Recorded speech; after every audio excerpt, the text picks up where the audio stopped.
Bang, tapi untuk si perempuannya bisa terlepas dari jerat hukum nggak Bang? Mengingat kan kemarin kasus Ariel kan Luna Maya Cutari tidak ditahan, terus Gisel juga tidak ditahan. Gimana Bang? Apa yang bisa meringankan si perempuan? Kenapa nggak terjerat hukum undang-undang pornografi? Oke, kami sebagai praktisi hukum, saya sebagai praktisi hukum itu melihat bahwa undang-undang ini masih banyak kelemahannya sebenarnya. Makanya kami menyarankan agar penyidik progresif, jangan melihat kasus-kasus yang sebelumnya yang ujungnya adalah bebas ataupun kalau dihukum juga hukuman percobaan. Gitu. Kalau bisa progresif lah gitu loh, tidak melulu di Undang-Undang Nomor 44 Tahun 2008 tentang pornografi dan porno aksi.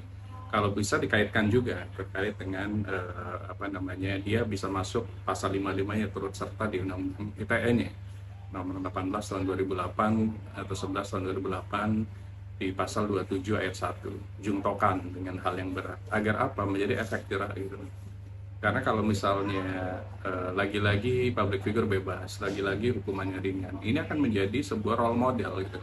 Ada orang yang ingin menjadi public figure pengen cepat gitu loh prosesnya, akhirnya melakukan shortcut of life-nya di sini supaya langsung terkenal gitu, tanpa melewati sebuah proses ngikut audisi sinetron sebagai penyanyi atau lain-lain gitu lah, demi terkenal dan demi untuk ujungnya adalah nafkah gitu.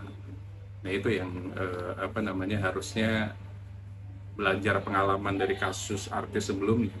Di kasus ini kalau bisa ya mau sengaja, mau tidak disengaja, mau dolus, mau hilaf, culpa dan lain-lain. Artinya public figure itu ada dalam peristiwa hukum ini gitu kan. Dan itu harus dijadikan sebuah barometer bahwa itulah yang dikejar semestinya. Tinggal balik lagi penyidik lah yang memiliki prerogatif secara objektif ataupun secara subjektif. Apakah mau dihukum berat, dihukum ringan atau dibebaskan. Karena balik lagi penyidik kan harus melihat fakta yang ada dihadirkan oleh pelapor, terlapor. Tapi kalau bisa penyidik yang saya bilang tadi progresif gitu loh, jangan melihat masa lalu, kasus masa lalu atau data-data saja, tapi melihat moralitinya.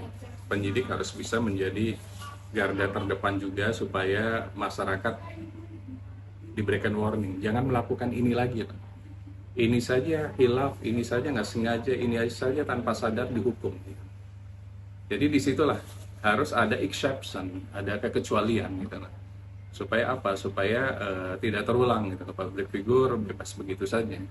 Harusnya ini dijadikan sebagai contoh. Apalagi misalnya di Polda, ini Kapolda baru, saya lihat semestinya punya sesuatu yang berbeda gitu lah dibanding yang sebelumnya misalnya. Jadi masukin pasal-pasal yang berlapis, pasal-pasal yang memberatkan agar apa? Agar ada hukuman, ada efek jerah supaya tidak terjadi lagi lah hal-hal yang sifatnya pornografi, porno aksi, perjinahan, bahkan mungkin apa namanya, mucikari online dan lain-lain, ya.